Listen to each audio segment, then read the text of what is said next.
جاي متأخر على الكلية، كانت جو حر أوي. 100 جنيه يا صاحبي. الله يسهل لك يا عم. يا ده انا بشحت منك 100 جنيه 100 جنيه دخل حد يعدي من هنا كده؟ ده شارع والكلية بتاعتي هناك ايه، أنا بعدي كل يوم من هنا عادي. القانون اتطبق النهارده الصبح. يخرب بيت قرفكم، مش الشارع ده بيركن فيه ناس يعدي منه ناس طالعه ناس خارجه، مستكتر عليا ال 100 جنيه وعايز تبلطك كمان. أنا اللي ببطك برضو؟ طب ما كل الناس معدية اهي، اشمعنى أنا؟ كله هيدفع ايجار يا صاحبي، خليك انت في حالك بس بالتيشيرت الاصفر اللي انت لابسه ده. ده سبونج بوب اشتكالك يا عم. تصدق بالله سبونج هو اللي انت بتتكلم، اول اللي بعتني بلطج عليه. ايه رايك بقى؟ انت ده تطلع لي بطاقه، بص لي من فوق لتحت كده ليه؟ كأن انا بسرقك ولا حاجه؟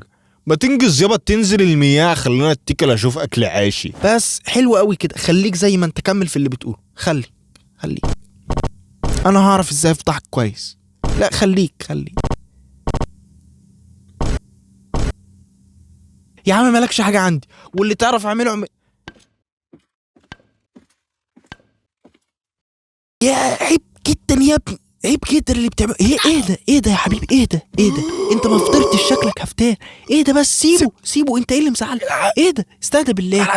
طب اعزمك على سجارة ونتفاهم. يا عم الحقني يا عم، لا ايه يا عم، انت عم مجنون. بلطجي شكلك بجد، انت شكلك صاحي مصدق ومش اروح اجيب لك بيرة تسيب الولد. روق.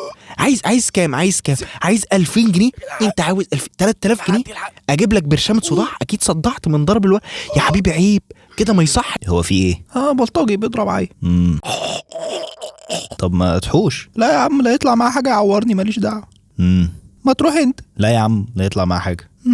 طب ما تيجي نروح انا وانت؟ لا يا عم، انا عندي شغل. سلام يا عم، وانا نايس. هو في ايه؟ بلطجي بيضرب عيل. طب ما تحوش. لا يا عم، لا يطلع معاه حاجه يعورني، ماليش دعوه. طب ما تروح انت. لا يا عم، لا يطلع معاه حاجة. طب ما تيجي نروح انا وانت. لا يا عم، انا عندي شغل. سلام يا عم، ماليش دعوه يا عم. صباح عليكم. ايه اللي ده؟ بلطجي بيضرب عيل.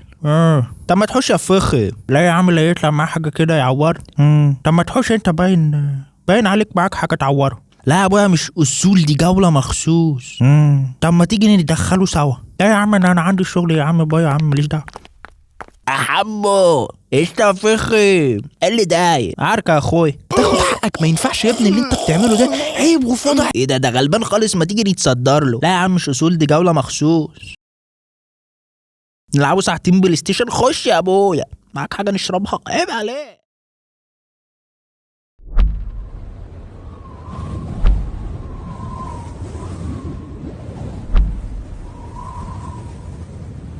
شكلك هفتان. ايه ده بس، سيبه انت، ايه اللي بتعمله؟ ايه في ايه يالا انت؟ يالا سيب الواد. فخم عيب عليك، ده نصب عليا. نصب عليك ايه يالا؟ انا شايفك من سطح الجيم وانت بتبلطج على الواد. يا عم نصب عليا، هتبلع عليه يعني. انت شكل الكلام مش نافع معاك، وشكلي هضطر اتدخل. ما تلومش الا نفسك. صباح الخير يا احلى ناس في الكون، نهاركم سعيد. النهارده بتاريخ 3 ابريل. كم شايفين قدامكم كده؟ ايوه كم اضرب. شايف لابس تيشيرت والولد يا عيني ما عملش اي حاجه، انا شايفه. الله يخرب بيتك، انت بتعمل ايه يا جحش؟ ايه ده بس يالا، انا عارف مصلحتك. خليه يضربك. ابر هوك خليه، ده انا هفضحه. انت بتعمل ايه يا جلنف يا طحش؟ ما تحوش عن الواد. ايه ده يا حاج بظهرك المكسور ده؟ لازم اصور الواقعه والناس تعرف ان الواد ده بلطجي. طب ما اصور انا وتروح انت تحوش. ده ايفون 17 برو يا حاج، انت مش هتعرف تصور يا ابني. روح، الواد هيروح فيها. يا حاج اسكت، ما تشوشرش على الصوت والاوديو عشان لو البلطجي شتم يطلع. ايه ده بس يا محترم، ما توديش نفسك فداية عشان حته عيل زي ده. ايه ده بس يا حبيبي، ايه ده بس هنجيب لك اللي انت عايزه وزياده كمان، هنرضيك يا ابويا. يا عم هنرضيك والله، بس انت سيب الولد في حاله، يعني ما ينفعش اللي انت بتعمله ده والله العظيم.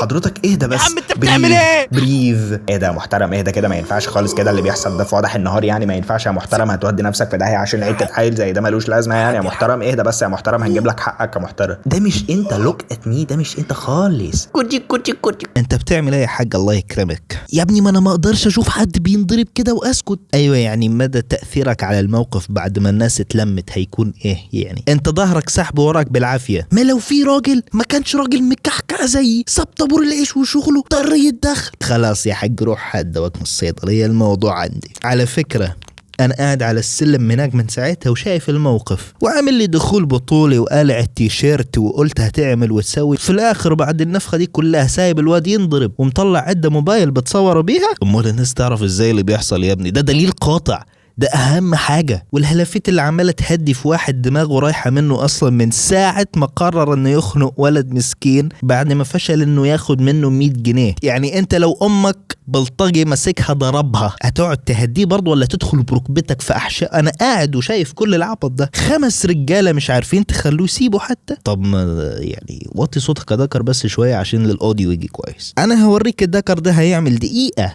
بس والحوار ده ينتهي. كلكم هلفيت قسما بالله، والله العظيم اقسم بالله دي اكتر حاجة عبثية شفتها النهاردة. الحاجات دي بتتصور افقي هوريزونتال مش بعدسة اقل من 2.1 ملي عشان تنزل باعلى كواليتي. يعني تليفونك ده ولا ليه لازمة. يعني اتكل حوش عن الواد يا اتكل يا ابني، انت عبيط. الايفون مش هيحتاج اديت، على طول هنزلها على الصفحة ولا تعديل الوان ولا حرد ولا غيره. دي اعلى فئة يا ابني، ده بينافس الكاميرات. يعني خطوبة انت ولا حاجة وبطحوا بدل الرغي الكتير بتاعك ده يا ابني. دي سوني اف اكس اخر جيل، يعني ولو عايزين ينزلوا شورتس ولا حاجة يقدروا يقطعوها بكواليتي اعلى بكتير كمان. يعني انت حرفيا مالكش لازمة. هات تليفونك انا هحطه جنب جنبل وروح انت المفروض تحوش نظرا لفرق الحجم بيننا. اصلا انا بصور 4K يا ابني، دي بتوصل 8K تمبت لوج. يعني انا بعدين لما اجي اعمل الكالر جريد هيجيبوا مواصفات الحرامي كويس ولون التيشيرت حتى لون بوكسره اقدر اعمل له كالر جريد كويس. انت مالكش لازمه، انت اللي المفروض تروح تحوش يا حبيبي. ده ايفون، انا الموضوع هيبقى سهل بالكتير، ولا هارد ديسك ولا حتى مونتير، هنزله على طول. خد اي ابطحه بالكاميرا بتاعتك حرفيا بدل ما انت قاعد واقف كده عمال تتفرج زي العبيط. هتتجاب يا كلب قسما بالله. سيب الواد. شفت بلطجيه بيضربوا بعض لاسباب اتفه من كده بكتير. واحد غريب في منطقه الاخر فبيحاول يفرض السيطره بتاعته، حد عاكس حد تبعه، اهالي بناها حته ارض حرفيا قد السيجاره الفرد بيتخانقوا عليها، عندها بقى كيل كاونت وكيل ستريك داير بينهم كانهم في جيم بلاي فالورانت.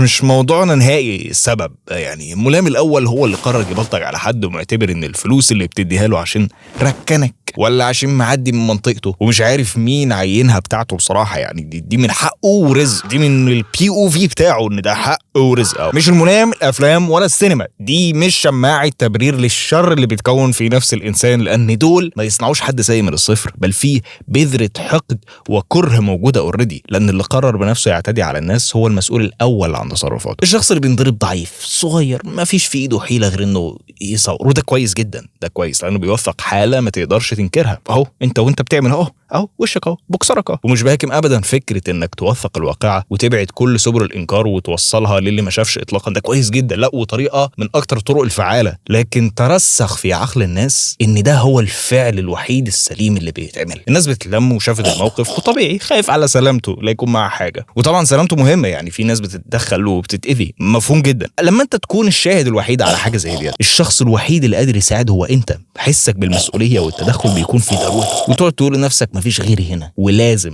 لكن لما يبقى في عدد كبير من الناس تلقائيا المسؤوليه والفرديه الاخلاقيه بتاعتك اللي بتقول لك اتدخل هتقل، لان كلكم عندكم نفس المسؤوليه فهي بتتوزع عليكم كلكم. فكل ما حد يجي يفكر في الموضوع يقول اكيد حد تاني هيتدخل، اكيد حد المسؤوليه الفرديه الاخلاقيه بتاعته هتتغلب عليه ويقوم متدخل، يعني انا خليني انا تمام. وكله خايف يتدخل عشان البلطجي ما يسيبش اللي في ايده ويمسك فيه هو.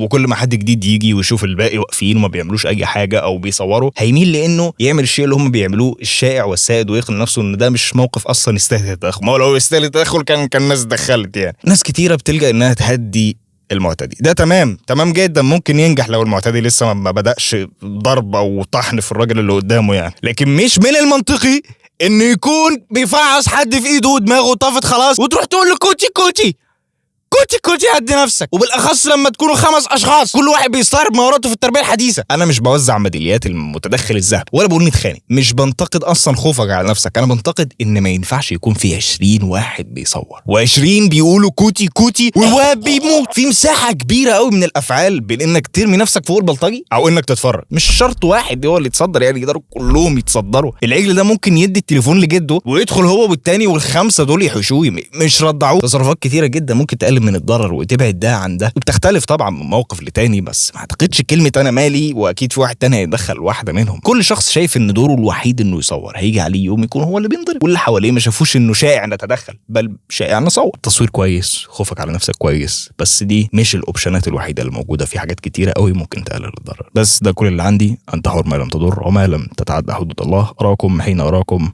تحياتي.